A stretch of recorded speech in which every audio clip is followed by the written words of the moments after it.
세무사 사무실 잠시 휴업하고 우리 엄마 간병해라. 며느리 돌이 아니냐?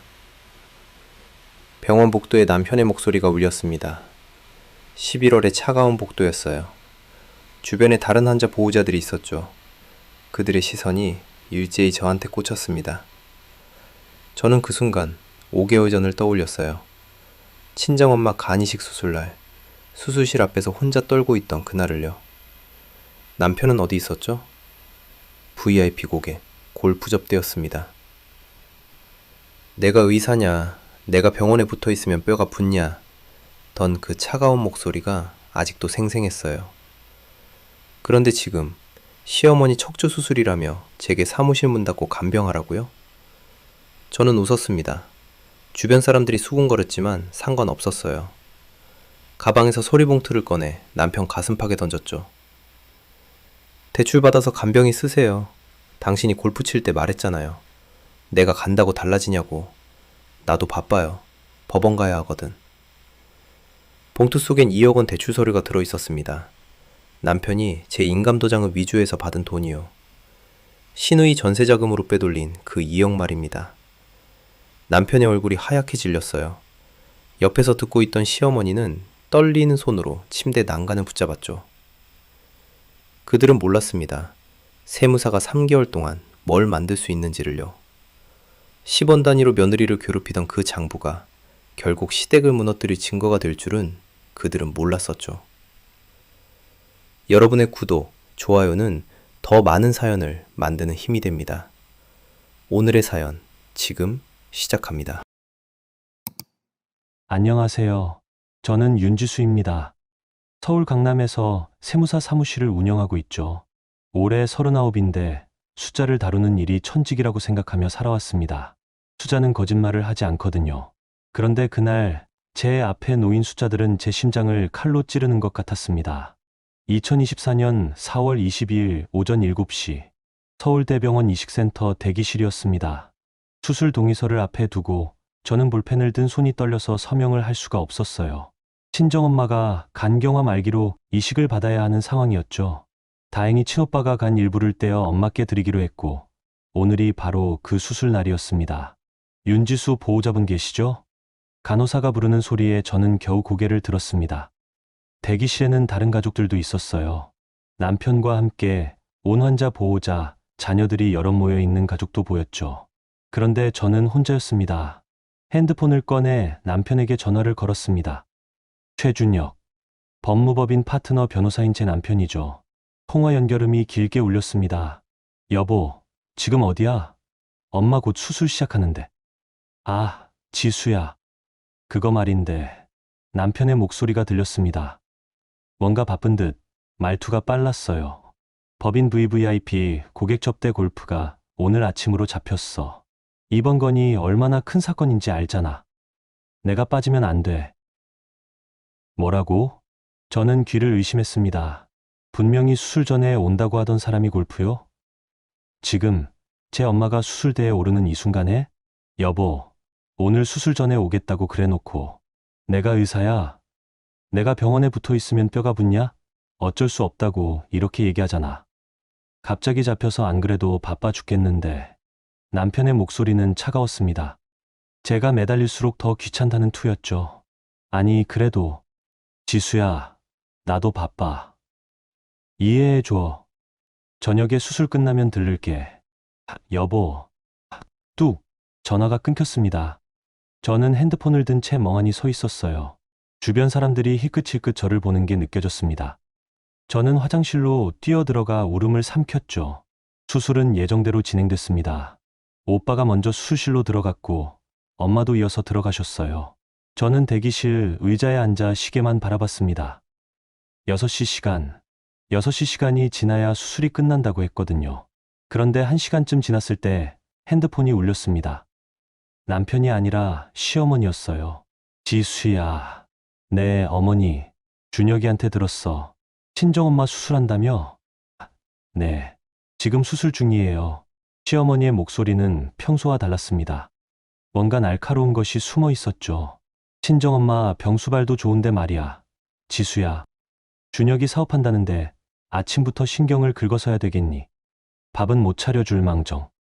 준혁이도 너무 속상해하더라. 저는 입술을 깨물었습니다. 지금 제 엄마가 수술대 위에서 배를 가르고 있는데 시어머니는 아들 기분을 걱정을 하고 계셨어요. 네, 죄송해요, 어머니. 저는 그냥 대답했습니다. 더 이상 말을 이어갈 힘이 없었거든요. 통화를 끊고 나니 제 손이 파르르 떨렸어요. 그때 갑자기 옛날 일들이 떠올랐습니다. 시어머니가 제게 주는 선물을 스마트폰으로 찍던 모습이요. 명절 때마다 옷이나 가방을 주시면서 이거 얼마 주고 샀는지 알아? 하시며 가격표를 카메라에 담으셨죠. 저는 처음엔 그냥 기록용인 줄 알았어요. 그런데 작년 추석 때 우연히 시어머니 방에서 봤습니다. 노트 한 권이 책상 위에 펼쳐져 있었는데 거기엔 제게 들어간 돈이 10원 단위까지 적혀 있었어요. 명절 용돈, 생일 선물, 외식비, 심지어 제가 시댁에서 먹은 식사 비용까지요. 며느리 마이너스 2023년 9월 추석 용돈 50만, 한복 대여비 15만, 식사, 대접사일 약 23만 6시천. 숫자를 다루는 제가 봐도 소름 돋을 정도로 세밀했습니다. 그때 저는 알았어요. 이건 가족 장부가 아니라 저를 통제하기 위한 증거 수집이라는 거요. 수술이 4시간째 접어들었을 때 저는 대기실 구석에 앉아 커피를 마시고 있었습니다. 다른 가족들은 여럿이서 돌아가며 기다렸지만 저는 계속 혼자였죠. 오빠, 와이프가 잠깐 들렀다가 아이들 때문에 먼저 갔고 남편은 골프장이었으니까요. 그때 문득 생각했습니다. 나는 지금 뭘 하고 있는 걸까? 하고요. 엄마는 수술대 위에서 생사를 오가고 남편은 골프채를 휘두르고 시어머니는 며느리 통장 잔고나 계산하고 있는 이 상황이요. 저는 핸드폰 메모장을 열었습니다. 그리고 오늘 일어난 일들을 하나하나 적기 시작했어요. 2024년 04월 22일. 엄마 수술날. 남편 골프. 시어머니 전화도시락 잔소리. 혼자 대기. 짧은 문장이었지만 이게 시작이었습니다. 제가 눈물 대신 기록을 선택한 순간이었죠. 오후 3시 수술이 끝났습니다. 의사 선생님이 나오셨어요. 보호자분, 수술 잘 끝났습니다. 공여자분도 수혜자분도 모두 안정적이에요. 감사합니다, 선생님. 정말 감사합니다. 저는 고개를 숙이고 또 숙였습니다. 눈물이 주르륵 흘렀죠. 안도의 눈물이었어요. 회복실로 옮겨진 엄마를 보러 갔습니다. 산소 마스크를 쓰고 누워 계신 엄마는 작아 보였어요. 제 손을 꼭 쥐고 계셨죠. 지수야. 네, 엄마. 괜찮아. 수술 잘 끝났어. 미안해. 엄마가 아파서. 무슨 소리야. 엄마 잘못 없어. 엄마는 눈을 감으셨습니다. 저는 엄마 손을 잡고 한참을 앉아 있었어요. 그때 또 핸드폰이 울렸습니다. 남편이었죠. 수술 끝났어? 응. 방금 끝났어. 잘 됐네. 나 골프 끝났어. 저녁에 회식 있어서 늦을 것 같아. 먼저 집 들어가 있어. 그래. 저는 더 이상 아무 말도 하지 않았습니다. 남편도 전화를 끊었죠. 그날 밤 저는 병원 의자에서 잠을 청했습니다. 엄마 곁을 떠날 수가 없었거든요. 간호사가 담요를 가져다 줬어요. 보호자분, 힘드시죠? 조금 주무세요. 고맙습니다. 저는 담요를 덮고 눈을 감았습니다. 그런데 잠이 오지 않았어요. 머릿속에서 계속 숫자가 돌았거든요. 시어머니의 10원 장부, 남편의 골프 접대비, 제가 벌어온 돈이 시댁으로 흘러간 흔적들이요. 그리고 문득 이상한 느낌이 들었습니다. 집에 있는 제 인감도장 위치가 미묘하게 바뀌어 있었던 기억이 떠올랐거든요. 며칠 전 서랍을 열었을 때 도장이 평소와 다른 각도로 놓여 있었어요. 저는 그때 내가 잘못 뒀나 보다 하고 넘겼는데 지금 생각해보니 이상했습니다. 세무사의 직감이라고 해야 할까요? 저는 핸드폰을 꺼내 은행 앱을 열었습니다. 거기에서 모든 탭들을 들어가 하나하나 확인해 보았죠. 거기에 낯선 문구가 보였어요. 대출 관련 서류 발송 안내. 저는 순간 심장이 철렁했습니다. 대출? 저는 대출을 받은 적이 없는데요. 혹시 사무실 운영자금 대출인가 싶어 자세히 봤지만 개인 명의였습니다. 다음날 아침 9시가 되자마자 은행 고객센터에 전화를 걸었습니다. 고객님, 확인 결과 고객님 명의로 4월 15일에 신용대출이 실행되었습니다. 얼마요? 2억 원입니다. 전화기를 놓칠 뻔했습니다. 2억. 제가 언제 2억을 빌렸다는 거죠? 고객님께서 인감증명서와 함께 서류를 제출하셨고 전자서명도 완료되셨습니다. 아니, 저 그런 거 한 적 없는데요. 그러시면 은행 방문하셔서 확인하셔야 할 것 같습니다. 저는 다리에 힘이 풀렸습니다. 복도 벤치에 주저앉았죠. 머릿속이 하얗게 변했어요. 그때 수술실 불빛 아래 서늘한 깨달음이 왔습니다. 인감도장 위치가 바뀌었던 날 남편이 집에 일찍 들어왔었죠. 그리고 며칠 뒤 신우이 최서진이 오빠 전세자금 좀 도와줘 하던 전화 통화 소리가 들렸던 것도 떠올랐습니다. 저는 떨리는 손으로 메모장을 다시 열었습니다. 그리고 적었어요. 인감도장, 2억 대출, 확인 필요, 수술실 복도는 고요했습니다. 하지만 제 안에서는 뭔가가 돌아가기 시작했어요. 저는 눈물을 닦고 엄마 병실로 돌아갔습니다. 엄마는 아직 깊이 주무시고 계셨어요. 저는 엄마 손을 다시 잡았습니다. 엄마, 괜찮아. 내가 지킬게. 그리고 속으로 다짐했습니다. 이제부터는 울지 않겠다고요. 이제 시작이라고요. 수술이 끝나고 2주가 지났습니다. 엄마는 회복이 순조로웠고 오빠도 건강하게 퇴원했어요. 저는 매일 병원과 사무실을 오가며 정신없이 지냈죠. 그런데 그 와중에 시어머니로부터 전화가 왔습니다. 지수야, 이번 주말에 우리 집 와라. 내 시동생 생일이야. 아, 네 어머니. 알겠습니다. 저는 대답은 했지만 속으로는 한숨이 나왔어요. 시동생 생일이라지만 사실 이런 날이면 시댁 식구들이 모두 모여 며느리 평가 대회를 하는 거나 마찬가지였거든요. 주말 일산에 있는 시댁 단독주택으로 향했습니다. 남편 준혁은 운전하면서 한마디도 하지 않았어요. 저도 말을 걸지 않았죠. 엄마 수술날 이후로 우리 사이에는 보이지 않는 벽이 생긴 것 같았습니다. 시댁에 도착하니 신우이가 먼저 와 있었습니다. 오빠, 새언니 오셨어요. 그래, 엄마는 안에 계세요. 현관문을 열고 들어가니 거실 소파에 시어머니가 앉아 계셨어요. 그런데 테이블 위에 뭔가 펼쳐져 있었습니다. 노트였죠. 어머니, 다녀왔습니다. 그래, 왔어. 앉아. 저는 소파에 앉았습니다. 시어머니는 제 얼굴을 한참 보시더니 노트를 손가락으로 툭툭 두드리셨어요. 지수야, 내 친정엄마 수술 잘 됐다며? 네, 다행히 잘 끝났어요. 그래, 다행이네. 그런데 말이야, 시어머니의 목소리가 낮아졌습니다. 너 시집 와서 우리한테 받은 게 얼마인지 알아? 순간 제 등에 식은땀이 흘렀습니다. 시작됐구나 하는 생각이 들었어요. 어머니, 무슨 말씀이세요? 이거 봐라. 시어머니는 노트를 제 앞으로 밀었습니다. 거기엔 제가 작년 추석에 봤던 것보다 훨씬 더 많은 내용이 적혀 있었어요. 결혼 10년 동안 제게 들어간 모든 돈이 날짜별로 항목별로 빼곡하게 정리돼 있었습니다. 2015년 3월 결혼 예물 300만 원, 2016년 설날 용돈 50만 원, 2017년 생일 선물 가방 89만 원. 시어머니는 한 줄 한 줄 읽어 내려가셨어요. 심지어 10원 단위까지 정확했습니다. 이게 다 합치면 얼마인지 알아?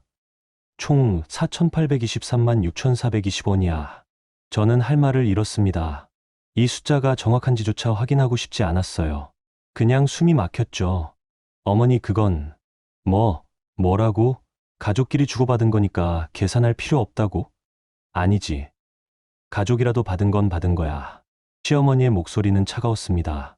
옆에 앉아있던 준혁은 그저 팔짱을 끼고 있을 뿐이었어요. 준혁 씨. 저는 남편을 쳐다봤습니다. 도와달라는 눈빛이었죠. 하지만 남편은 고개를 돌렸습니다. 엄마 말이 틀린 건 아니잖아, 지수야. 우리 집에서 내게 들어간 돈이 맞으니까. 네. 저는 귀를 의심했습니다. 지금 제 남편이 시어머니 편을 들고 있는 거였어요. 아니, 그럼 나도 우리 친정에서 받은 거 다 계산해야 돼. 결혼할 때 우리 엄마가 살림 장만해 준 거, 명절 때마다 준 용돈, 그것도 다 장부에 적어야 하는 거야? 제 목소리가 떨렸습니다. 화가 나서가 아니라 억울해서였어요. 내 친정은 내 친정이고 우리 집은 우리 집이지. 그리고 지수야, 넌 우리 집 며느리잖아. 며느리한테 들어간 돈은 기록해두는 게 당연한 거야.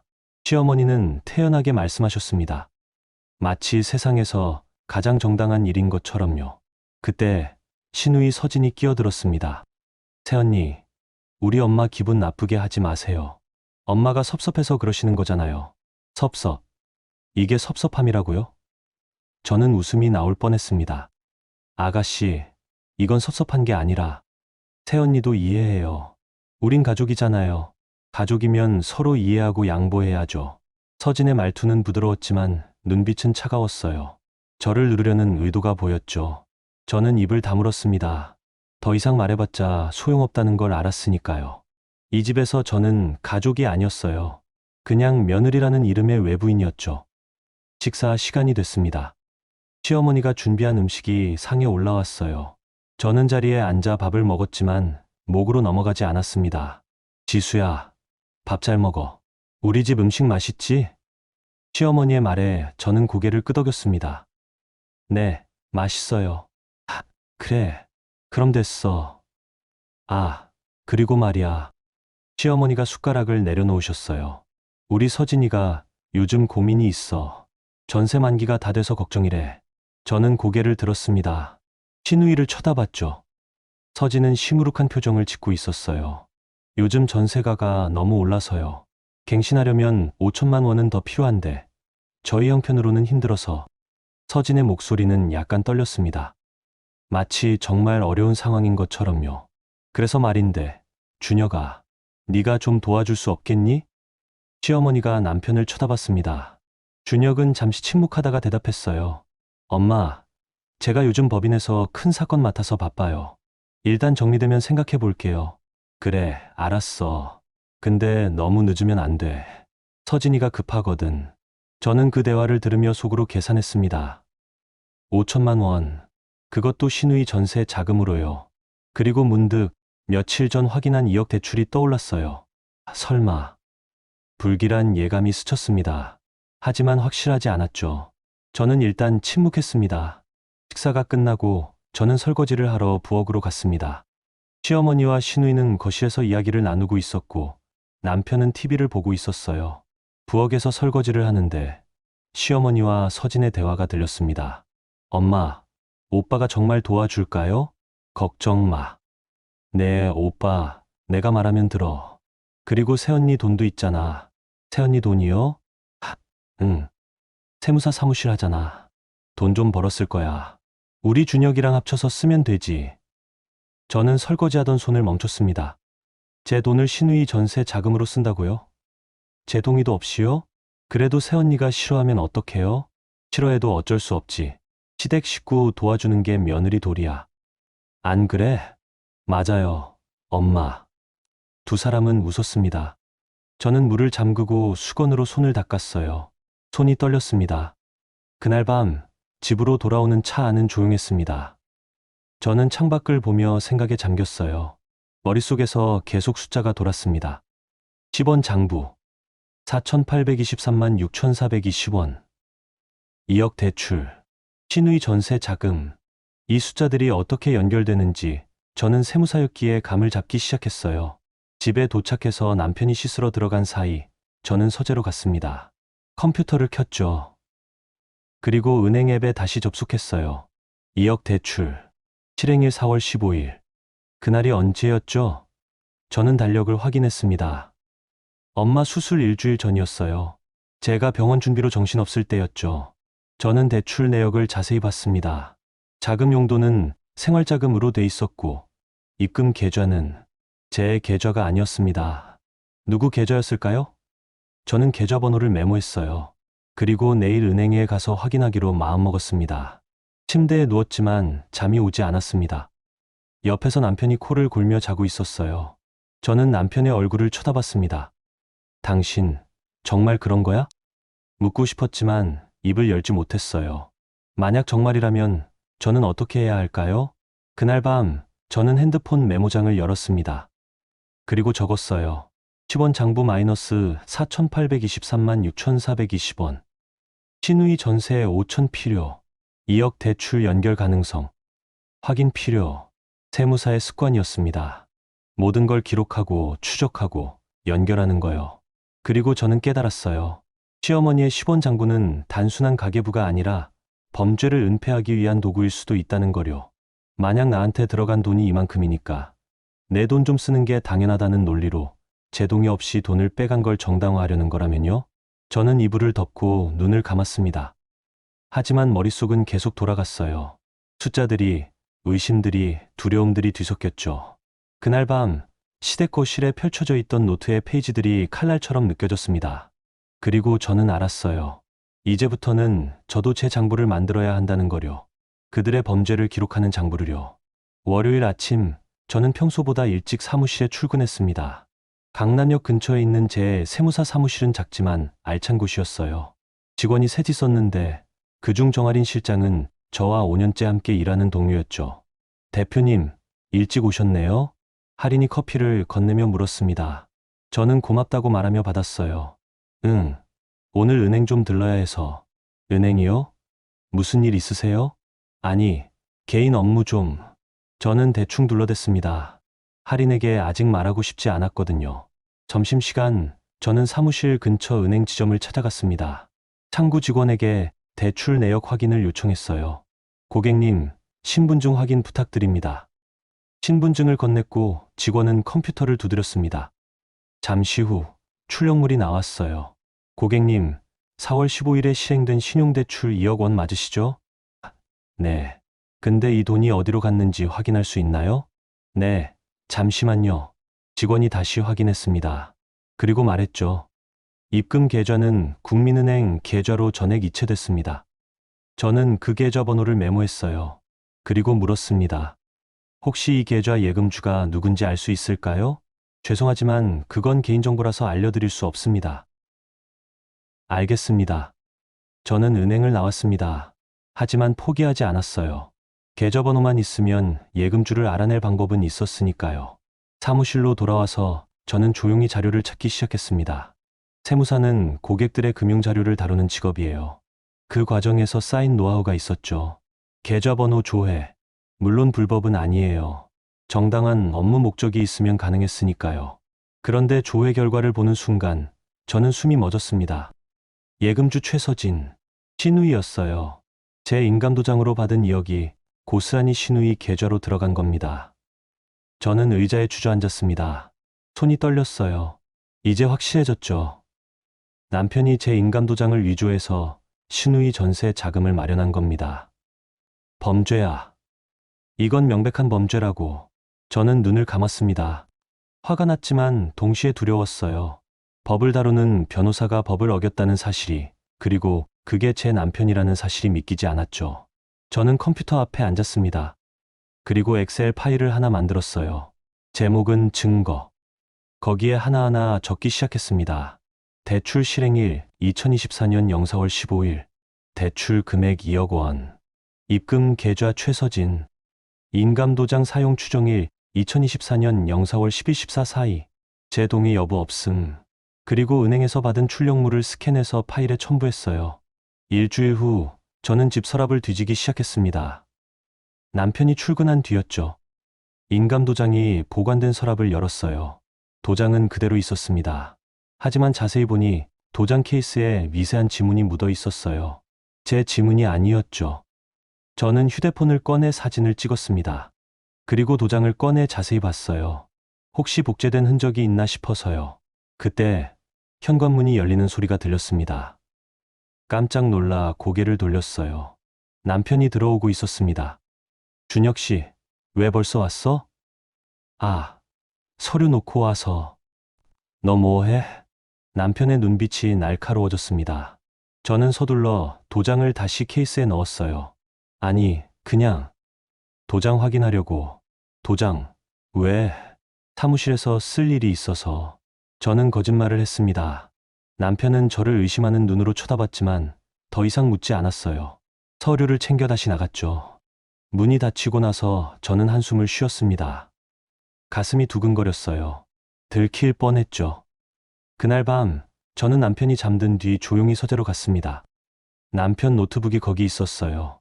비밀번호를 알고 있었기에 켤 수 있었죠. 노트북을 열고 문서함을 뒤졌습니다. 혹시 대출 관련 서류가 있나 싶어서요. 그리고 찾았습니다. 서진전세 계약서, 허브하는 파일이요. 파일을 열자 신우이의 전세 계약서가 나왔어요.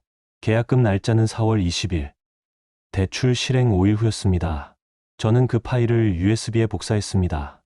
그리고 노트북을 끄고 다시 침실로 돌아왔어요. 남편은 여전히 자고 있었습니다. 저는 남편의 얼굴을 봤어요. 평온하게 자고 있는 얼굴이었죠. 어떻게 이럴 수가 있어? 속으로 물었지만 대답은 없었습니다. 다음 날 사무실에서 할인이 제게 물었습니다. 대표님, 요즘 무슨 일 있으세요? 안색이 안 좋으신데. 아니, 괜찮아. 혹시 집안일 때문에 그러세요? 할인의 물음에 저는 고개를 들었습니다. 왜 그런 걸 물을까요? 왜 그렇게 생각해? 아니, 그냥. 대표님이 요즘 은행 자료 많이 찾아보시길래. 저는 순간 경계심이 들었습니다. 할인이 제 컴퓨터 작업을 지켜본 건가요? 할인 씨, 내 컴퓨터 본 거야? 아, 아니에요. 그냥 지나가다 화면이 보여서. 죄송해요. 할인은 황급히 사과했습니다. 하지만 저는 찜찜했어요. 그 이후로 저는 작업할 때 항상 화면을 가렸습니다. 며칠 후 집에 우편물이 왔습니다. 은행에서 온 대출 안내문이었어요. 저는 그걸 뜯어봤습니다. 고객님의 신용대출 2억 원에 대한 이자 납부 안내입니다. 월 이자가 약 80만 원이었어요. 저는 고지서를 들고 남편에게 다가갔습니다. 준혁 씨, 이게 뭐야? 뭐가? 남편은 TV를 보다가 고개를 돌렸습니다. 이 대출. 내가 언제 2억을 빌렸어? 남편의 표정이 굳었습니다. 잠시 침묵이 흘렀죠. 그건 업무 서류야. 업무 서류. 내 이름으로 된 대출이 업무 서류라고? 지수야, 흥분하지 마. 설명할게. 설명? 좋아. 해봐. 저는 팔짱을 꼈습니다. 남편은 한숨을 쉬며 말했어요. 서진이 전세 자금이 급하게 필요했어. 근데 서진이 신용으로는 대출이 안 나왔어. 그래서 내 명의로 좀 빌렸어. 내 동의도 없이 동의 받으려 했는데 네가 친정엄마 수술 때문에 정신없어서 나중에 말하려고 했어. 나중에 지금 2달이 지났는데 제 목소리가 높아졌습니다. 남편은 짜증을 냈어요. 왜 이렇게 예민하게 굴어? 가족끼리 도와주는 건데. 가족? 내 동의 없이 내 이름 도용한 게 가족이야? 도용이라니 그게 무슨 말이야? 우린 부부잖아. 부부 재산은 공동 아니야? 남편의 논리는 황당했습니다. 부부 재산이 공동이라고 해서 상대방 동의 없이 대출을 받아도 된다는 건가요? 그럼 인감도장은 내가 직접 찍었어? 그건 내가 대신 찍었어. 위조했다는 거네? 위조가 아니야. 내 도장이잖아. 남편은 소리를 질렀습니다. 저는 웃음이 나왔어요. 변호사가 법을 이렇게 해석하다니요. 준혁 씨, 당신 변호사 맞아. 타인 명의로 인감도장 위조해서 대출받은 게 범죄인 건 모를 리 없잖아. 지수야, 진정해. 우리 이혼할 거 아니면 조용히 넘어가. 이자는 내가 낼게. 이자, 원금은? 그건 서진이가 전세 뺄 때 갚을 거야. 언제? 2년 뒤. 저는 한숨을 쉬었습니다. 2년. 그때까지 제 신용에 2억 대출이 걸려 있고 매달 이자는 제가 내야 한다는 거였죠. 싫어. 당장 갚아. 뭐? 지금 2억을 어떻게 갚아? 그건 당신이 알아서 해. 당신이 저지른 일이잖아. 저는 고지서를 남편 앞에 던졌습니다. 그리고 방으로 들어가 문을 잠갔어요. 그날 밤 저는 컴퓨터를 켰습니다. 그리고 엑셀 파일에 새로운 항목을 추가했어요. 대출 사실 인지 2024년 06월 10일. 남편 자백 인감도장 위조 인정. 변제 계획 없음. 2년 후 신우이 전세 반환 시 상환 예정. 월 이자 80만 원. 저는 파일을 저장했습니다. 그리고 USB에 백업했죠. 일주일 후 사무실에서 할인이 제게 말했습니다. 대표님, 혹시 가정 문제 있으세요? 왜? 아니, 그냥 걱정돼서요. 요즘 많이 힘들어 보이시거든요. 저는 할인을 쳐다봤습니다. 할인은 진심으로 걱정하는 표정이었어요. 고마워. 할인 씨. 근데 괜찮아. 혹시 제가 도와드릴 일 있으면 말씀하세요. 응, 알았어. 하지만 저는 할인에게 말하지 않았습니다. 아직은 아무에게도 말할 수 없었어요. 그날 밤 저는 침대에 누워 천장을 봤습니다. 머릿속에서 계속 생각이 돌았어요. 이 집은 가족이 아니야. 조직이야. 시어머니의 10원 장부, 남편의 인감도장 위조, 신우이의 전세 자금. 이 모든 게 계획된 것처럼 느껴졌습니다. 그리고 저는 그 조직의 자금줄이었던 거죠. 세무사로 돈을 벌고 그 돈을 시댁이 마음대로 쓰는 구조요. 저는 눈을 감았습니다. 그리고 다짐했어요. 좋아. 그럼 나도 시작하자. 증거 모으기를. 세무사의 본능이 깨어났습니다. 숫자를 추적하고 흐름을 파악하고 증거를 쌓는 일. 그게 제 전문이었으니까요. 가족이라는 가면이 벗겨지는 순간 남은 건 범죄뿐이었습니다. 그리고 저는 그 범죄를 기록하기 시작했어요. 무더운 여름이었어요. 저는 은행 본점을 찾아갔습니다. 대출 서류 원본을 열람하기 위해서였죠. 고객님, 대출 실행 당시 제출하신 서류입니다. 직원이 파일을 건넸습니다. 저는 떨리는 손으로 파일을 열었어요. 신청서가 있었습니다. 거기엔 제 이름이 적혀 있었고 서명란에는 제 서명이 있었어요. 아니, 제 서명처럼 보이는 뭔가가요. 저는 서명을 자세히 봤습니다. 비슷했지만 미묘하게 달랐어요. 회계 강약, 각도, 속도감. 세무사로 일하며 수천 건의 서류를 검토한 제 눈에는 보였습니다. 이거 제가 쓴 게 아닌 것 같은데요. 네. 하지만 인감증명서도 함께 제출되셨고 전자서명도 완료되셨는데요. 전자서명이요? 저는 깜짝 놀랐습니다. 전자서명까지요? 네. 모바일 앱으로 본인 인증하시고 서명하셨습니다. 제 핸드폰으로요? 네. 고객님 명의의 핸드폰 번호로 인증 문자 발송됐고 해당 번호에서 인증 완료하셨습니다. 저는 머리가 복잡해졌습니다. 제 핸드폰으로 인증이 됐다고요? 그럼 준혁 씨가 내 핸드폰을 몰래 썼다는 거야? 순간 소름이 돋았습니다. 인감도장 위조도 모자라 제 핸드폰까지 몰래 사용했다는 거였죠. 혹시 그날 인증 시각을 알 수 있을까요? 네. 2024년 4월 15일 오전 11시 23분입니다. 저는 수첩을 꺼내 확인했습니다. 4월 15일 오전. 그날 저는 병원에 있었어요. 엄마 수술 일주일 뒤 경과 확인차 병원에 갔었죠. 핸드폰은 집에 두고 갔었습니다. 배터리가 부족해서요. 그 사이에 모든 퍼즐이 맞춰졌습니다. 남편은 제가 집에 없는 사이 제 핸드폰으로 인증을 하고 전자서명까지 완료한 겁니다. 서류 사본 발급해 주시겠어요? 네, 가능합니다. 저는 모든 서류를 사본으로 받았습니다. 그리고 은행을 나왔어요. 차 안에 앉아 저는 서류를 다시 봤습니다. 손이 떨렸어요. 화가 나서가 아니라 두려워서였습니다. 이걸 어떻게 해야 하지? 경찰에 신고해야 할까요? 하지만 남편은 변호사였어요. 법을 다루는 사람이죠. 만약 제가 신고하면 남편은 어떻게든 빠져나갈 방법을 찾을 겁니다. 아니, 어쩌면 저를 오히려 공범으로 몰아갈 수도 있었어요. 그날 저녁 집에 돌아오니 남편이 먼저 와 있었습니다. 그런데 혼자가 아니었어요. 시어머니와 시누이도 함께 있었죠. 무슨 일이에요? 저는 현관에 서서 물었습니다. 세 사람은 거실 소파에 앉아 저를 쳐다봤어요. 지수야, 앉아. 시어머니가 말했습니다. 저는 가방을 내려놓고 소파에 앉았어요. 긴장됐습니다. 지수야, 우리가 오늘 모인 이유가 뭔지 알지? 모르겠는데요. 이 대출건 말이야. 시어머니가 테이블 위 서류를 가리켰습니다. 대출 고지서였어요. 어머니 그건 지수야, 네가 동의한 거 맞지? 시어머니의 목소리가 차가웠습니다. 아니에요. 저 동의한 적 없어요. 그럼 이 서명은 뭐야? 내 이름 아니야? 그건 준혁 씨가. 내가 뭐? 내가 위조했다고? 남편이 끼어들었습니다. 목소리에 비웃음이 섞여 있었어요. 지수야, 네가 동의했잖아. 그날 내가 전화했을 때 알았다고 했어. 뭐라고? 저는 어이가 없었습니다. 그런 전화 받은 적 없었거든요. 나 그런 전화 받은 적 없어. 있었어. 네가 기억 못하는 거지. 그때 네가 병원에서 정신 없었잖아. 남편은 태연하게 거짓말을 했습니다.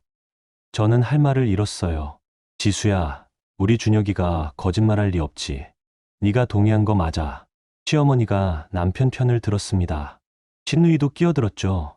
새언니, 저도 죄송해요. 근데 새언니가 도와주신다고 해서 저희 오빠가 그렇게 말씀하셨거든요. 서진은 울먹이는 표정을 지었습니다. 피해자인 척하는 연기였죠. 아가씨, 나 그런 말 한 적 없어. 새언니, 왜 이러세요? 우린 가족잖아요. 가족? 가족이 이렇게 해? 제 목소리가 높아졌습니다. 시어머니가 테이블을 쳤어요. 지수야, 목소리 낮춰. 지금 누구한테 소리야? 어머니, 이건 아니잖아요. 제 동의 없이 제 이름으로 대출을 받는 게 말이 돼요? 내 동의 있었다니까. 네가 잊어버린 거야. 아니에요. 없었어요. 저는 소리쳤습니다. 하지만 세 사람은 저를 믿지 않았어요. 아니, 믿고 싶지 않았던 거죠. 지수야, 진정해. 그리고 이것 좀 봐. 시어머니가 익숙한 노트를 꺼냈습니다. 10원 장부였어요.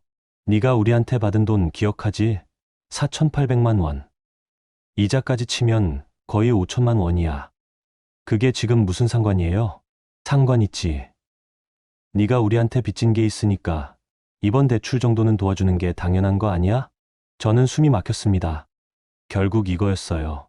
10원 장부는 저를 통제하기 위한 도구였고 제 동의 없이 대출을 받은 걸 정당화하는 근거가 된 겁니다. 어머니, 그건 가족 간에 주고받은 거잖아요. 맞아. 가족이지. 그러니까 이번 일도 가족으로서 도와주는 거야. 뭐가 문제야? 시어머니의 논리는 완벽했습니다. 아니, 완벽하게 비틀려 있었죠. 저는 더 이상 말을 이을 수 없었습니다. 이들과 대화하는 게 무의미하다는 걸 깨달았으니까요. 알겠어요. 더 이상 할 말 없어요. 저는 일어났습니다. 방으로 들어가려는데 시어머니가 말했어요. 지수야, 네가 이해해줘서 고맙다. 우린 가족이니까. 저는 대답하지 않았습니다. 방문을 닫고 침대에 쓰러졌어요. 눈물이 흘렀습니다. 억울했어요. 화도 났고요. 하지만 무엇보다 무력감이 들었습니다. 내가 뭘 할 수 있지? 경찰에 신고하면 남편은 변호사예요. 증거를 조작하고 저를 공범으로 만들 수도 있죠. 이혼하면 시어머니의 10원 장부가 증거로 나올 겁니다. 제가 받은 돈을 다 갚으라고 할 거예요. 저는 막막했습니다. 바닥까지 떨어진 기분이었죠. 그때 핸드폰이 울렸습니다. 엄마였어요. 지수야, 잘 지내니? 응, 엄마. 잘 지내. 목소리가 안 좋은데. 무슨 일 있어? 아니야, 괜찮아. 거짓말이었습니다. 하지만 엄마에게 걱정 끼치고 싶지 않았어요. 엄마는 어때? 몸은 좀 괜찮아? 응, 많이 좋아졌어. 다 내 덕분이야. 우리 딸. 엄마의 목소리는 따뜻했습니다. 저는 그 목소리를 들으며 울음을 참았어요. 통화를 끝내고 저는 창밖을 봤습니다. 밤하늘에 별이 보였어요. 그리고 문득 생각했습니다. 그래, 엄마를 위해서라도 나는 무너지면 안 돼. 저는 일어나 컴퓨터를 켰습니다. 눈물을 닦고 엑셀 파일을 열었어요. 그리고 새로운 시트를 만들었습니다. 제목은 반격. 거기에 하나하나 적기 시작했어요. 필요한 증거 목록, 수집 방법, 예상 소요 시간. 세무사의 본능이었습니다. 문제를 분석하고 해결책을 찾고 실행 계획을 세우는 거요. 좋아. 울지 말자. 대신 서류로 끝내자. 그날 밤 저는 키보드를 두드렸습니다.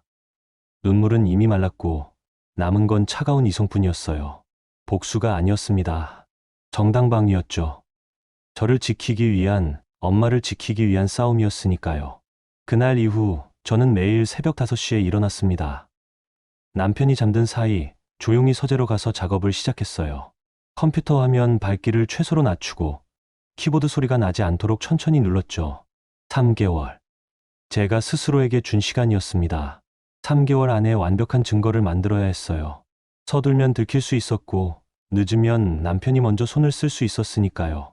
세무사로 15년을 일하며 쌓은 모든 기술을 동원했습니다. 엑셀은 제 무기였어요. 숫자를 정렬하고, 패턴을 찾고, 모순을 드러내는 일. 그게 바로 제 전문 분야였죠. 첫 번째로 확보한 건 인감증명서 발급 기록이었습니다. 주민센터에서 인감증명서를 발급받으면 모든 기록이 남거든요. 저는 본인 확인 절차를 거쳐 제 명의로 발급된 모든 인감증명서 내역을 받았어요. 2024년 4월 12일, 제가 발급받지 않은 인감증명서가 하나 있었습니다. 발급 장소는 강남구청. 시간은 오전 10시 30분. 저는 그날 제 일정을 확인했습니다. 수첩을 펼쳐보니 4월 12일 오전 10시에는 고객사 미팅이 있었어요. 서초동에 있는 회사였죠. 그러니 제가 같은 시간에 강남구청에 있을 수는 없었습니다. 저는 그날의 증거를 모았습니다. 미팅 당시 주고받은 이메일, 회의록, 심지어 주차 요금 영수증까지요. 모든 걸 스캔해서 파일로 만들었어요. 두 번째는 은행 접속 기록이었습니다. 은행에 정식으로 요청해 제 명의로 이루어진 모든 전자금융거래 기록을 받았어요. 접속 IP 주소, 기기 정보, 위치까지 다 나왔죠. 4월 15일 오전 11시 23분. 대출 전자서명이 이루어진 시간이었습니다. 접속 위치는 저희 집. IP 주소도 집 와이파이였어요. 그런데 기기 정보를 보니 제가 쓰는 핸드폰이 맞았습니다. 하지만 저는 그 시간에 집에 없었어요. 병원에 있었죠. 저는 그날의 동선을 재구성했습니다. 병원 주차 기록, 진료 접수 시간, 엄마 병실 출입 기록까지 모두 확보했어요. 오전 10시부터 오후 2시까지 저는 병원에 있었습니다. 물리적으로 집에서 핸드폰을 사용할 수 없는 상황이었죠. 세 번째는 전자서명 분석이었습니다. 은행에서 받은 서류에는 전자서명이 기록돼 있었어요. 저는 그 서명 속도를 분석했습니다. 일반적으로 사람이 핸드폰 화면에 서명할 때는 13초 정도 걸려요. 익숙하지 않으면 더 오래 걸리죠. 그런데 대출 서명 기록을 보니 0.8초였습니다. 너무 빨랐어요. 마치 서명을 미리 준비해뒀다가 붙여넣기 한 것처럼요. 저는 이 부분을 집중적으로 파고들었습니다. 서명 패턴, 필압, 속도 그래프까지 세밀하게 분석했죠. 마지막은 자금 흐름이었습니다. 2억이 어디서 와서 어디로 갔는지 그 경로를 완벽하게 추적했어요. 대출 시행 제 계좌, 즉시 이체 최서진 계좌, 부동산 중개사무소 집주인 계좌. 모든 거래가 단 2시간 안에 이루어졌습니다. 마치 미리 계획된 것처럼요. 저는 이 모든 자료를 하나의 엑셀 파일로 정리했습니다. USB에 백업하고 클라우드에도 올렸어요. 만약을 대비해 세 곳에 분산 저장했죠. 10월 중순 작업이 거의 끝나갈 무렵이었습니다. 사무실에서 할인이 제게 다가왔어요. 대표님, 요즘 야근 많이 하시네요. 무슨 큰 건 맡으셨어요? 아니, 개인 일 좀 정리하는 거야. 혹시 제가 도와드릴까요? 자료 정리 같은 거면 제가 잘하잖아요. 할인의 제안은 친절했습니다. 하지만 저는 거절했어요. 괜찮아. 할인 씨, 이건 내가 직접 해야 해. 그러세요? 그럼 혹시 파일 백업이라도 해드릴까요? 컴퓨터 고장 나면 큰일이잖아요. 아니, 백업은 내가 할게. 저는 할인의 눈을 봤습니다. 뭔가 이상했어요. 너무 관심이 많았죠. 그날 밤 집에 돌아오니 남편이 거실에서 기다리고 있었습니다. 지수야, 우리 얘기 좀 하자. 무슨 얘기? 저는 가방을 내려놓고 소파에 앉았어요. 남편은 심각한 표정이었습니다. 너 요즘 뭐 하는 거야? 무슨 말이야? 은행에 자꾸 문의한다며. 대출 기록 열람하고 전자금융거래 내역 받고. 뭐 하려고 그래? 제 심장이 철렁했습니다. 남편이 어떻게 알았을까요? 은행에서 정보가 새나간 건가요? 내 거래 내역 확인하는 게 뭐가 문제야? 문제 있지. 네가 지금 나한테 뭘 하려는 건지 다 알아. 남편의 목소리가 낮아졌습니다. 준혁 씨, 당신이 먼저 시작한 거잖아. 내 동의 없이 내 이름으로 대출 받고 인감도장 위조하고. 위조라니, 부부끼리 그런 거 따지면 어떡해. 따져야지. 이건 범죄야. 범죄. 네가 나를 신고하겠다는 거야? 남편이 소파에서 일어났습니다. 저를 내려다보며 말했어요. 지수야, 정신 차려. 네가 나를 신고하면 너도 끝이야. 무슨 소리야? 우리 엄마 장부 있잖아. 네가 우리한테 받은 돈 5천만 원. 그거 다 증거야. 네가 우리 집 돈 써놓고 이제 와서 배신하는 거지. 남편은 비웃었습니다. 그리고 말이야. 네가 만드는 그 증거 파일? 소용없어. 나는 변호사야. 법을 다루는 사람이고 네가 아무리 자료를 모아봤자 법정에서 내가 이길 거야. 저는 남편을 쳐다봤습니다. 이 사람이 제가 사랑했던 사람이 맞나 싶었어요. 그래, 해봐. 법정에서 보자고. 뭐, 당신이 변호사면 나는 세무사야. 숫자로 승부하자고. 저는 일어나 방으로 들어갔습니다. 남편은 뭔가 더 말하려 했지만 저는 문을 닫았어요. 다음 날 아침 사무실에 출근하니 할인이 제 책상 앞에 서 있었습니다. 대표님, 죄송한데요. 어제 퇴근 후에 컴퓨터 좀 썼어요. 급한 자료가 있어서요. 내 컴퓨터를? 네, 죄송해요. 제 컴퓨터가 고장나서. 저는 자리에 앉아 컴퓨터를 켰습니다. 로그인하고 파일 탐색기를 열었어요. 최근 열람 기록을 확인했죠. 거기에 증거 최종 슬랙스 파일이 있었습니다. 어젯밤 11시 47분에 열람됐다고 나왔어요. 저는 할인을 쳐다봤습니다. 할인은 눈을 피했어요. 할인 씨, 이 파일 봤어? 죄송해요. 실수로 클릭했어요. 실수로? 비밀번호 걸린 파일을 실수로? 제 목소리가 차가워졌습니다. 할인은 당황했어요. 대표님, 정말 죄송해요. 그냥 궁금해서, 아니면 누가 시켰어? 네. 준혁 씨가 시켰지? 할인의 얼굴이 하얗게 질렸습니다. 저는 확신했어요. 할인이 남편과 연결돼 있다는 거요. 대표님, 저는 할인 씨, 솔직하게 말해. 준혁 씨가 뭐라고 했어? 할인은 입술을 깨물었습니다. 그리고 한참 후에 입을 열었어요. 변호사님이 연락하셨어요. 대표님이 무슨 작업을 하는지 알려달라고. 그래서 제가 가끔 대표님 컴퓨터 작업 내용을 알려드렸어요. 저는 한숨을 쉬었습니다. 배신이었죠. 5년을 함께 일한 동료가 저를 배신한 겁니다. 왜? 저한테 빚이 있어요. 변호사님이 도와주신다고. 빚? 네. 3천만 원이요. 변호사님이 무이자로 빌려주신다고 하셨어요. 대신 대표님 일을 좀 알려달라고. 저는 웃음이 나왔습니다. 남편은 할인의 약점을 정확히 찔렀던 거예요.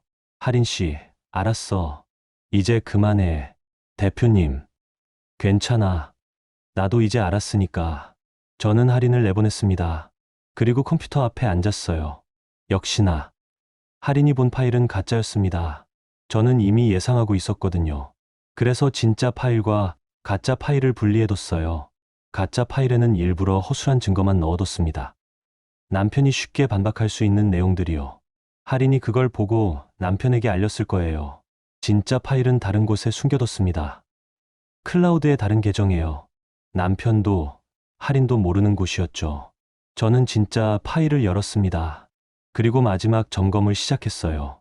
11월 초 저는 은행 본사를 찾아갔습니다. 감사팀에 제보하기 위해서였죠. 하지만 쉽지 않았어요. 일개 고객의 민원을 감사팀에서 받아줄 리 없었으니까요. 고객님, 이런 건 지점에서 상담받으시는 게 아니에요. 이건 단순 민원이 아니라 내부 통제 이슈예요. 저는 직원에게 자료 일부를 보여줬습니다. 인감 위조 정황, 전자서명 속도 이상, IP 위치 불일치까지요. 직원은 자료를 보더니 표정이 굳었어요. 잠시만 기다려주세요. 10분 후, 한 남자가 나왔습니다. 40대 초반으로 보이는 안경을 쓴 남자였어요. 안녕하세요. 감사팀 도윤재 과장입니다. 윤지수입니다. 우리는 악수를 나눴습니다. 도윤재 과장은 저를 상담실로 안내했어요. 윤 세무사님, 자료 확인했습니다. 이건 심각한 건데요. 네, 그래서 제보하러 왔습니다. 혹시 전체 자료 볼 수 있을까요? 저는 USB를 꺼냈습니다. 거기에 진짜 파일이 들어 있었어요. 도윤재 과장은 파일을 열어 하나하나 확인했습니다. 시간이 꽤 걸렸죠. 30분쯤 지났을 때 그가 고개를 들었습니다. 윤 세무사님, 이거 정말 세무사님이 직접 만드신 거예요? 네, 대단하네요. 저희 감사팀에서 만드는 것보다 더 정밀한데요. 도윤재 과장은 감탄했습니다. 이 정도면 민원이 아니라 사건입니다. 인감 위조, 명예 도용, 대출 사기.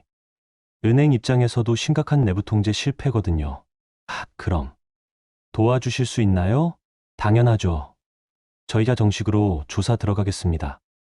저는 안도의 한숨을 쉬었습니다. 드디어 혼자가 아니게 된 거예요. 고맙습니다, 과장님. 아니에요.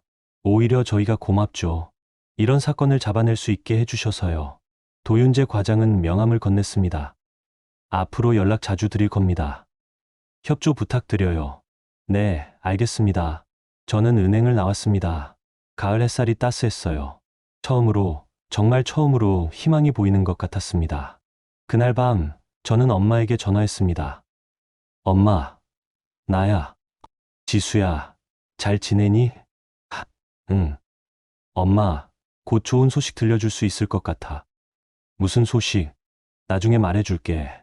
엄마, 사랑해. 나도 사랑해. 우리 딸.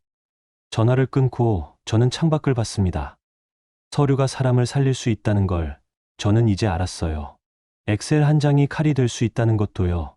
11월 말, 갑자기 시어머니로부터 전화가 왔습니다. 지수야, 나 병원에 입원했어. 네. 어머니, 무슨 일이세요? 척추 디스크가 심해져서 수술해야 한대. 준혁이한테도 얘기했으니까 너도 알아둬. 전화가 끊겼습니다. 저는 핸드폰을 내려다봤어요. 시어머니 수술이라. 그날 저녁 남편이 집에 일찍 들어왔습니다. 지수야, 우리 엄마 수술건 들었지? 응. 다음 주 화요일에 수술한대. 그런데 말이야. 남편은 잠시 말을 멈췄습니다.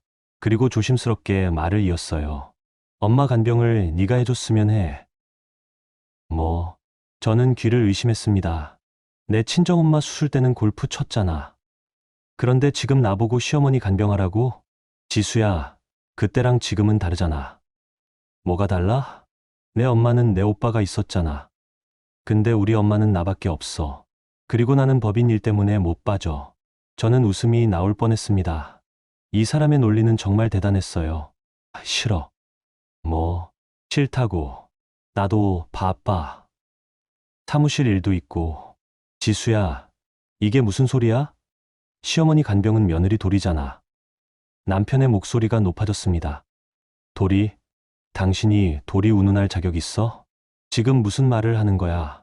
내 말 그대로야. 시어머니 간병이 필요하면 간병인 쓰든지 해. 저는 냉정하게 말했습니다. 남편은 화가 났는지 얼굴이 붉어졌어요. 그럼 넌 정말 안 할 거야? 응, 안 해. 좋아. 그럼 나도 각오하지. 남편은 방으로 들어가 문을 쾅 닫았습니다. 저는 거실에 혼자 남았어요. 다음 주 화요일 수술 당일이었습니다. 저는 사무실에 정상 출근했어요. 남편한테서 여러 통의 전화가 왔지만 받지 않았습니다. 오후 3시쯤 문자가 왔어요. 엄마 수술 끝났다. 너 정말 이럴 거야? 저는 답장하지 않았습니다. 그리고 일을 계속했죠. 저녁 7시 집에 들어가니 남편이 소파에 앉아 있었습니다. 옆에는 시누이 서진도 있었어요.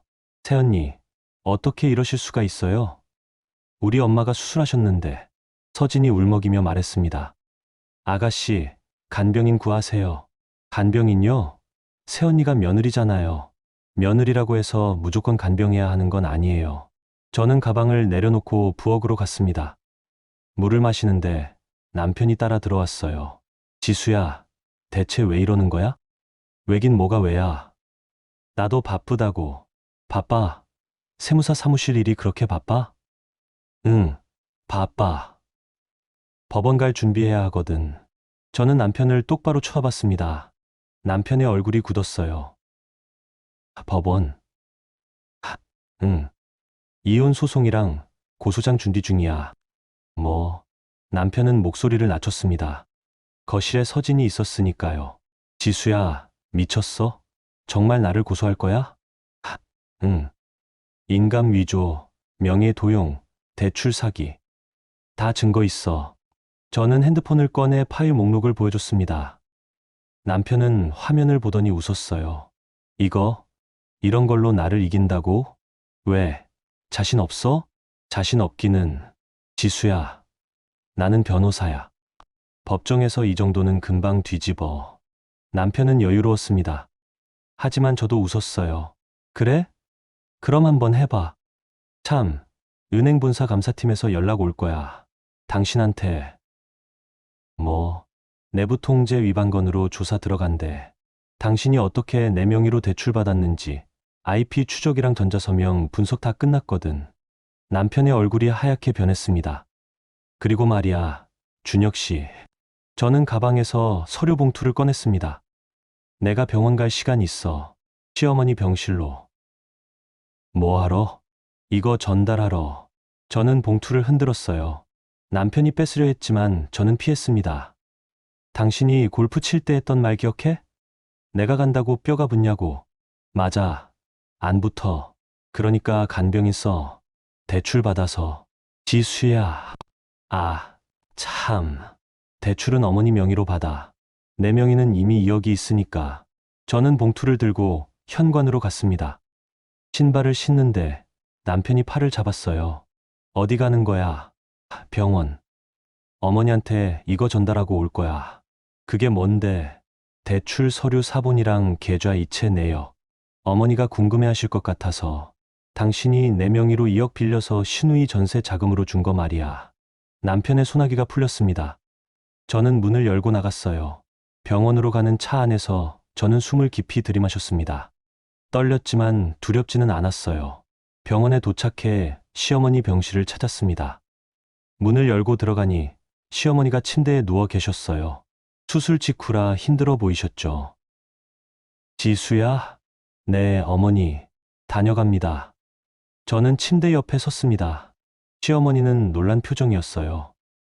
너, 왜 왔어? 드릴 게 있어서요. 저는 봉투를 꺼냈습니다. 시어머니는 의심스러운 눈으로 쳐다봤어요. 이게 뭔데? 열어보세요. 시어머니는 떨리는 손으로 봉투를 열었습니다. 서류를 꺼내보더니 얼굴이 굳었어요. 이게 뭐야?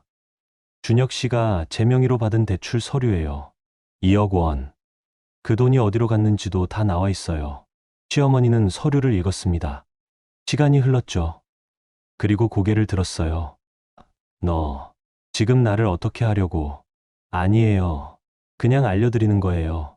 어머니가 저한테 들어간 돈 계산하시잖아요. 그럼 준혁 씨가 제 돈 쓴 것도 계산하셔야죠. 시어머니의 입술이 떨렸습니다. 지수야, 너 지금. 어머니, 간병은 간병인 쓰세요. 대출 받아서요. 준혁 씨한테 물어보시면 방법 알려줄 거예요. 인감도장 위조하는 법도요. 저는 몸을 돌렸습니다. 문을 향해 걷는데 시어머니의 목소리가 들렸어요. 지수야, 너 이러면 우리 가족 다 망해. 네, 알아요. 그래서 이러는 거예요. 저는 문을 열고 나갔습니다. 복도를 걷는데 누군가 뒤에서 불렀어요. 세무사님. 돌아보니 도윤재 과장이었습니다. 과장님, 여기는 왜? 어머니가 입원하셔서요. 마침 병문안 왔다가 세무사님 보고 깜짝 놀랐네요. 아, 그러셨군요. 혹시 시간 되시면 잠깐 얘기할까요? 조사 진행 상황 알려드릴 게 있어서요. 네, 좋아요. 우리는 병원 1층 카페로 갔습니다. 커피를 주문하고 자리에 앉았어요. 세무사님, 좋은 소식이에요. 은행 내부 조사 결과 명백한 절차 위반이 확인됐습니다. 정말요? 네. 인감 위조 정황, 본인 확인 절차 미흡, 전자서명 이상 징후 다 잡혔어요. 도윤재 과장은 서류를 꺼냈습니다. 그리고 더 큰 게 나왔어요. 더 큰 게요? 최준혁 변호사님, 이번이 처음이 아니더라고요. 저는 눈이 커졌습니다. 2년 전에도 비슷한 시도가 있었어요. 그때는 세무사님 명의가 아니라 다른 가족 명의였는데 은행에서 걸러졌죠. 그 기록이 남아 있었어요. 세상에. 그러니까 이번 거는 재범인 셈이죠. 법무법인에도 통보할 예정입니다. 저는 한숨을 쉬었습니다. 남편이 이미 전과가 있었다는 거였어요. 과장님, 고맙습니다. 아니에요. 세무사님이 증거를 완벽하게 만들어주셔서 저희도 일이 쉬웠어요. 그날 밤 집에 돌아오니 남편은 없었습니다. 저는 혼자 침대에 누웠어요. 핸드폰이 울렸습니다. 할인이었죠. 대표님, 죄송해요. 정말 죄송해요. 할인 씨, 변호사님한테서 연락 왔어요. 제가 했던 일들 다 들통났대요. 대표님, 저 어떡하죠? 할인의 목소리는 떨리고 있었습니다. 할인 씨, 진실만 말해. 협박받았던 거, 빚 때문이었던 거, 다 솔직하게 말하면 돼. 네, 알겠습니다. 전화를 끊고 저는 천장을 봤습니다. 이제 시작이었습니다. 진짜 싸움은 이제부터였죠. 하지만 저는 준비됐어요. 3개월 동안 모은 증거, 은행 감사팀의 지원, 그리고 무엇보다 진실이 제 편이었으니까요. 병원 복도에서 시어머니께 서류를 건넸을 때 저는 생각했습니다. 당신이 골프 칠 때 말했죠. 내가 간다고 뼈가 붙냐고. 맞아요. 안 붙어요. 하지만 서류는 증거가 돼요. 그날 밤 병원 냄새가 아직도 손에 남아있는 것 같았습니다. 하지만 그 냄새는 더 이상 슬픔의 냄새가 아니었어요. 복수의 냄새도 아니었죠. 그냥 정의의 냄새였습니다. 12월 초 법무법인에서 연락이 왔습니다. 남편한테가 아니라 저한테요. 윤지수 세무사님이시죠? 저는 법무법인 태평양윤리위원회 김도연 위원입니다. 네, 안녕하세요. 은행 측에서 제보가 들어와서 연락드립니다. 최준혁 변호사 건으로 내부 조사가 진행 중인데 세무사님 증언이 필요할 것 같습니다. 알겠습니다. 언제 방문하면 될까요? 이번 주 금요일 오후 2시 어떠세요? 네, 가겠습니다. 전화를 끊고 저는 심호흡을 했습니다. 드디어 법무법인까지 움직이기 시작한 거예요. 금요일, 저는 여의도에 있는 법무법인 본사를 찾아갔습니다. 30층 건물이었죠. 접수를 마치고 회의실로 안내받았어요. 회의실에는 3명이 앉아 있었습니다. 김도연 위원과 다른 2명의 변호사였어요. 앉으세요, 세무사님. 저는 자리에 앉았습니다. 김도연 위원이 서류를 펼치며 말했어요. 은행 측에서 받은 자료 검토했습니다. 상당히 충격적이더군요. 네. 최준혁 변호사가 세무사님 명의를 도용해서 2억 원 대출을 받은 건 확실해 보입니다. 그런데 세무사님, 혹시 이게 처음인가요? 처음이요? 저는 고개를 갸웃했습니다. 김도연 위원은 다른 서류를 꺼냈어요. 저희도 내부 조사를 해봤는데요. 최 변호사, 2년 전에도 비슷한 일이 있었습니다. 네. 당시에는 최 변호사 어머니 명의로 담보대출을 시도했다가 은행에서 거절됐더군요. 본인 확인 절차에서 걸렸죠. 저는 충격을 받았습니다. 시어머니 명의로도요? 그리고 더 있습니다. 김도연 위원은 또 다른 서류를 꺼냈습니다. 3년 전 최 변호사 여동생 명의로 신용카드 발급 시도. 이것도 걸렸고요. 4년 전에는 잠깐만요. 저는 손을 들었습니다. 그럼 이번이 몇 번째예요? 확인된 것만 4번째입니다. 성공한 건 세무사님 건이 처음이고요. 저는 의자에 기댔습니다. 머리가 어지러웠어요. 최 변호사는 가족 명의를 이용한 금융사기를 반복적으로 시도해왔습니다. 그런데 세무사님, 이상한 점이 있어요. 뭔데요? 이 모든 시도가 실패했을 때 피해자인 가족들이 아무도 문제 제기를 하지 않았어요. 오히려 실수였다, 오해였다며 묻어버렸죠. 저는 순간 깨달았습니다. 가족이 공모한 거예요? 그럴 가능성이 높습니다. 특히 어머니인 권영자 씨의 역할이 의심스러워요. 김도연 위원은 노트북을 돌려 화면을 보여줬습니다. 세무사님이 제출하신 자료 중에 10원 장부가 있었죠? 저희가 분석해봤는데 이게 단순한 가계부가 아닙니다. 화면에는 시어머니의 장부 내용이 정리돼 있었어요. 이 장부는 며느리에게 들어간 돈을 기록하면서 동시에 다른 용도로도 쓰였어요. 보세요, 여기. 김도연 위원이 특정 부분을 가리켰습니다. 2023년 9월 지수 명절 용돈 50만 원. 같은 날짜에 서진 생활비 지원 80만 원. 이게 계속 교차로 나와요. 며느리한테 준 돈과 딸한테 지원한 돈이 세트처럼요. 그게 무슨 의미죠? 며느리 통제용 장부인 동시에 가족 내 자금 이동을 관리하는 대장이었던 겁니다. 최 변호사가 범죄를 저질렀을 때 우리가 너한테 이만큼 줬으니 내 돈 좀 쓰는 게 당연하다는 논리로 정당화하기 위한 도구였죠. 저는 소름이 돋았습니다. 시어머니의 10원 장부가 이렇게 치밀한 계획의 일부였다니요. 그리고 세무사님, 더 충격적인 게 있어요. 김도연 위원은 또 다른 파일을 열었습니다. 최 변호사의 법인 계좌 입출금 내역을 확보했는데요. 여기 보세요. 화면에는 남편의 급여 계좌 내역이 나와 있었어요. 매달 급여가 들어오면 그중 일부가 권영자 씨 계좌로 이체됩니다. 그리고 권영자 씨 계좌에서 다시 최서진 씨 계좌로 이체되고요. 그게 얼마나 되는데요? 월 평균 200만 원 정도입니다. 5년간 계속됐어요. 저는 계산했습니다. 200만 원 12개월, 5년 1억 2천만 원. 이건 단순한 효도가 아닙니다. 시스템이에요. 최 변호사가 벌어온 돈을 어머니가 관리하고 그 돈을 여동생 생활비로 지원하는 구조죠. 그러면서 며느리한테는 우리가 너한테 얼마 줬다며 장부를 들이미는 겁니다. 저는 할 말을 잃었습니다. 이게 가족이었나요? 이건 조직 범죄였어요. 세무사님, 이 정도면 단순한 부부간 문제가 아닙니다. 조직적인 금융 사기죠. 저희 법무법인 입장에서도 심각하게 받아들일 수밖에 없어요. 그럼 어떻게 되는 건가요? 최 변호사는 징계 절차에 들어갑니다. 최소 정직, 최악의 경우 제명이에요. 변호사 자격은 유지되겠지만 법인에서는 나가야 할 겁니다. 그 순간 회의실 문이 열렸습니다. 남편이었어요. 지수야. 준혁은 저를 보더니 소리쳤습니다. 김도연 위원이 일어났어요. 최 변호사, 지금 조사 중입니다. 나가주시겠습니까? 아니, 내 아내가 여기서 뭐 하는 건데요? 세무사님은 참고인으로 출석하셨습니다. 최 변호사는 나중에 따로 소환하겠으니.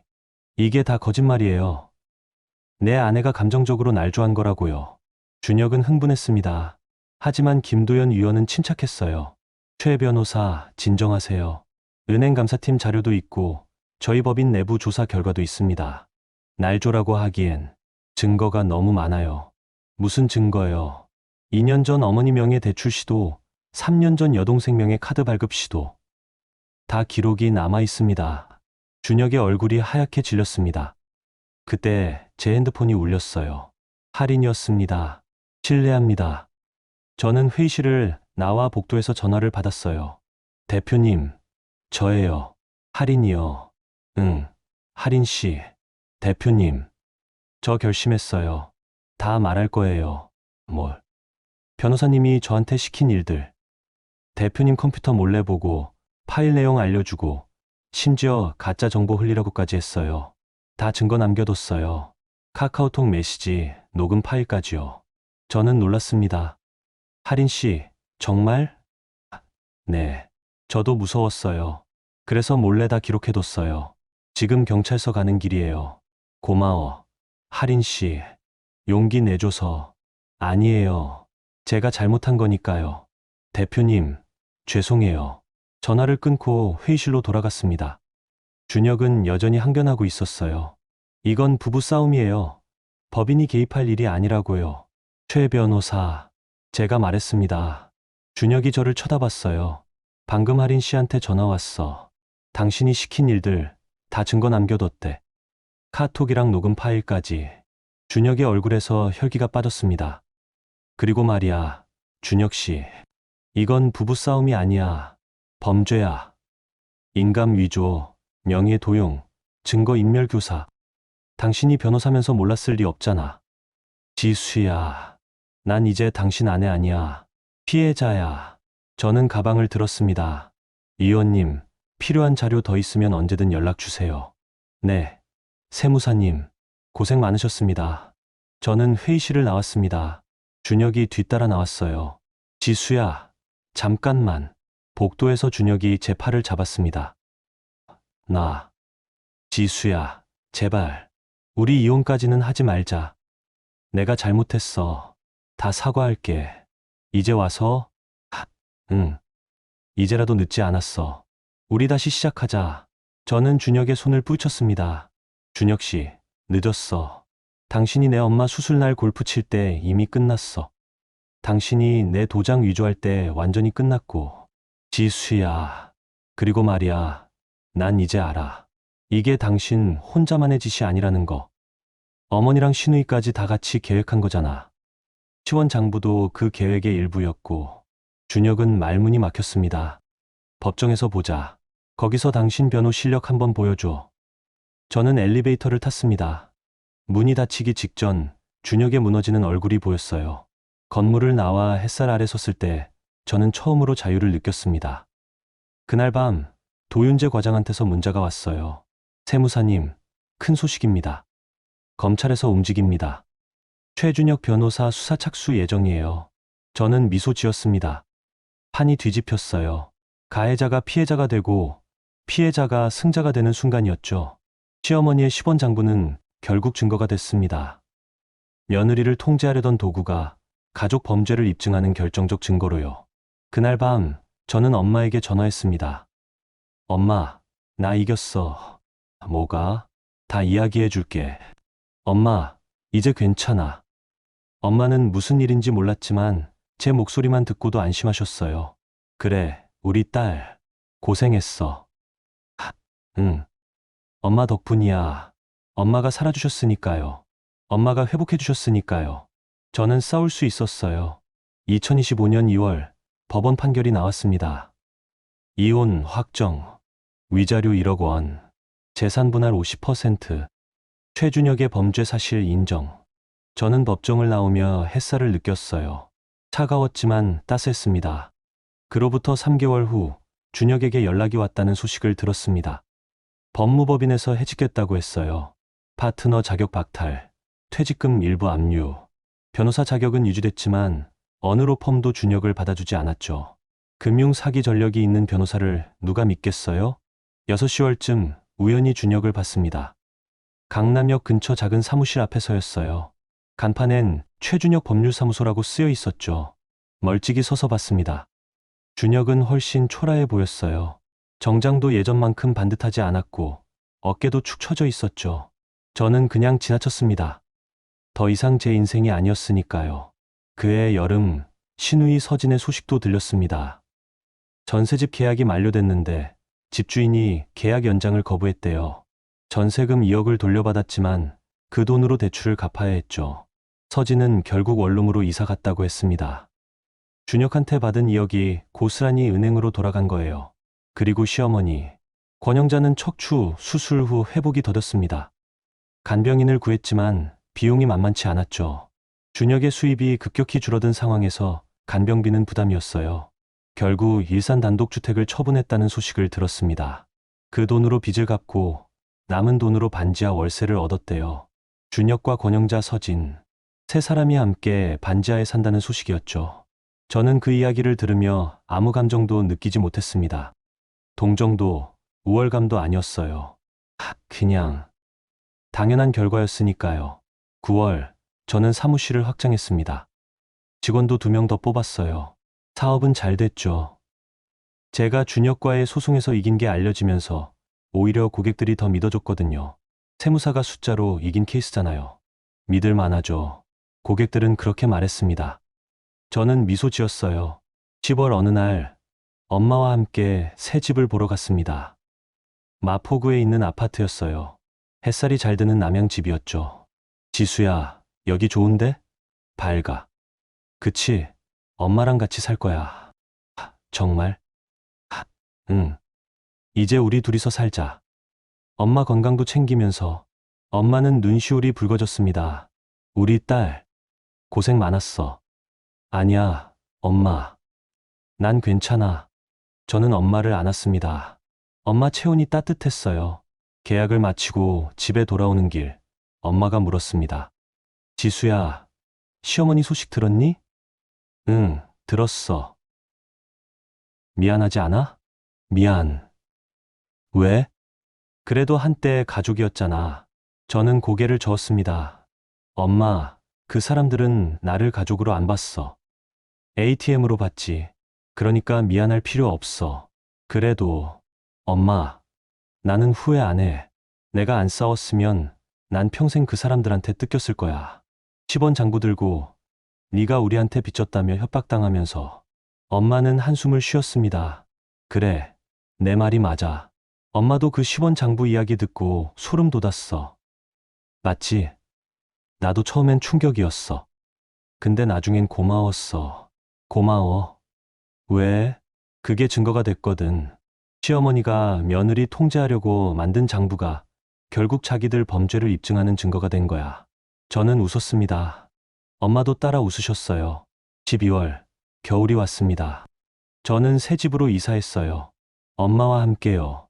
짐을 풀고 거실에서 커피를 마시는데 택배가 왔습니다. 누구지? 상자를 열어보니 10원 장구가 들어 있었어요. 권영자의 필체로 쓰인 종이 한 장도 함께요. 지수야, 이거 돌려줄게. 네가 더 잘 쓸 것 같아. 권영자. 저는 장부를 펼쳤습니다. 빼곡하게 적힌 10원 단위 숫자들이 보였죠. 엄마가 다가왔습니다. 뭐야 그게? 10원 장부. 시어머니가 보냈어. 왜 보냈대? 저는 메모지를 엄마에게 보여줬어요. 엄마는 읽고 나서 한숨을 쉬었습니다. 이제 와서 양심이 생긴 건가? 아니, 엄마. 이건 양심이 아니야. 그럼 패배 선언이야. 자기들이 이 장부로 나를 이길 수 없다는 걸 인정한 거지. 저는 장부를 책상 서랍에 넣었습니다. 보관할 거야? 응. 기념품으로 내가 어떻게 이겼는지 기억하려고. 며칠 후 저는 법원에서 받은 최종 서류를 정리했습니다. 위자료 1억, 재산 분할 5천만 원, 대출금 2억 회수, 총 3억 5천만 원이었어요. 그 돈으로 했습니다. 새집 전세 보증금, 엄마 건강검진, 사무실 확장 비용, 그리고 나머지는 저축. 깨끗하게 시작하는 거였죠. 2026년 1월 새해가 밝았습니다. 저는 사무실에 앉아 창밖을 봤어요. 눈이 내리고 있었죠. 핸드폰이 울렸습니다. 모르는 번호였어요. 여보세요? 지수야. 준혁의 목소리였습니다. 저는 잠시 망설이다 대답했어요. 무슨 일이야? 아니, 그냥 새해 인사하려고. 그래. 지수야. 미안해. 정말 미안해. 준혁의 목소리는 떨리고 있었습니다. 나도 알아. 내가 얼마나 잘못했는지, 너를 얼마나 힘들게 했는지. 용서해달라는 건 아니야. 그럴 자격 없는 거 알아. 그냥 미안하다고 전하고 싶었어. 저는 한참 침묵했습니다. 그리고 말했어요. 준혁 씨, 나는 용서 안 해. 하지만 미움도 안 해. 응? 당신을 미워하기엔 내 인생이 너무 아까워. 그러니까 그냥 각자 살자. 남남으로. 그래. 알았어. 그리고 준혁 씨. 응? 계산은 제가 전문이에요. 잊지 마요. 저는 전화를 끊었습니다. 창밖에 눈은 계속 내리고 있었어요. 하얗게, 조용하게. 저는 미소 지었습니다. 1년 전 제가 수실 앞에서 혼자 떨고 있을 때는 상상도 못했어요. 제가 이렇게 이길 수 있을 거라고. 하지만 해냈습니다. 눈물 대신 기록을 선택했고, 감정 대신 증거로 싸웠고, 결국 이겼죠. 세무사의 무기는 숫자였어요. 그리고 숫자는 거짓말을 하지 않았습니다. 저는 서랍을 열어 10원 장부를 꺼냈습니다. 마지막 페이지를 펼쳤어요. 그리고 펜을 들어 적었습니다. 최종 정산 완료. 윤지수, 승. 장부를 덮고 다시 서랍에 넣었습니다. 이제 정말 끝이었어요. 햇살이 사무실로 쏟아져 들어왔습니다. 따뜻했어요. 저는 새로운 파일을 열었습니다. 새 고객의 세금 신고 자료였죠. 일을 시작했습니다. 숫자를 정리하고 항목을 분류하고 증빙을 확인했어요. 이게 제 삶이었습니다. 숫자와 함께 사는 삶. 그리고 이제는 그 숫자들이 저를 구했다는 것도 알았죠. 엄마는 건강했고, 저는 자유로웠고, 미래는 밝았습니다. 그걸로 충분했어요.